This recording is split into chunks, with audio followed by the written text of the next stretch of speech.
Good morning. It's no small thing that you're all here this morning. You made a choice.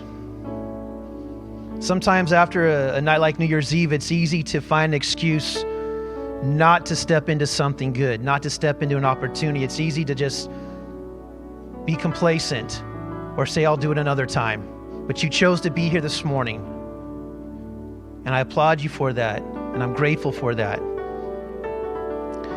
You know that we're all made for a purpose, a noble purpose, that God has ordained things for us to be a part of as part of His plan, that you are precious like gold.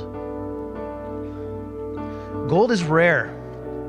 And if you've ever seen anything made of gold, that item goes through a process of refining. It doesn't just produce instantly. It goes through a process of fire and trial and shaping and molding. Nevertheless, God's solid foundation stands firm, sealed with this inscription: the Lord knows those who are His, and everyone who confesses the name of the Lord must turn away from wickedness. If you're a believer in Jesus Christ, that's a command. In a large house, there are articles not only of gold and silver, but also of wood and clay. Some are for special purposes and some for common use. Those who cleanse themselves from the latter will be instruments for special purposes, made holy, useful to the master, and prepared to do any good work. Anybody who's grown up with a mom who had that special set of china, you know you don't just pull those out to put some pizza pockets on or to make a bowl of cereal, right? You pull those plates out for special occasions. A lot of care goes into those things. Those plates, those things were made for special purposes. That's what you and I are also. We're made for special purposes. But here's the thing, is that if we don't say yes to God, if we don't step into the refining part, we could miss it. You know, back in the Old Testament, there's a story of a lady named Esther, who was not much to be looked upon. She was an occupied people. She was actually in exile, but yet God rose her up. She was special. She had a purpose. She had a hard time seeing it though.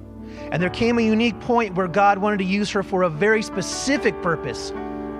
There was a very hard thing coming up, and He wanted to use her. And her uncle saw this. Don't sometimes other people see the value in us when we don't? And her uncle said, you are in this position to be used by God, but you've got to do your part. You've got to step into it. And then he told her something that's really hard, but poignant, and that was this.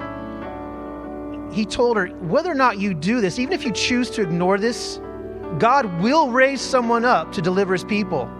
His will still will be accomplished, but you'll have missed out. In fact, he went on to tell her, you and your father's household will perish. Whew. We like to think sometimes that, well, God just got it all to all work out. Yes, it will all work out for His good and His glory, but not necessarily for your benefit. So please don't miss that. And the Lord had me write this down to remind me that sometimes what causes me to not step into these opportunities are my expectations of how things should look, of how things should go, what the end result is going to be. He said, expectations, Corey, are rigid. Expectations are self-serving. Instead, I want you to hope. Hope is flexible. Hope says you may want this to happen, but you're open to the possibility that I might do it a different way, or there might be a different outcome and it'll still be good. So when we pursue our agenda, our will, that leads to disappointment as expectations aren't met. This can lead us into a place where we doubt God's sovereignty or even His goodness and begin to doubt His character or place in our lives.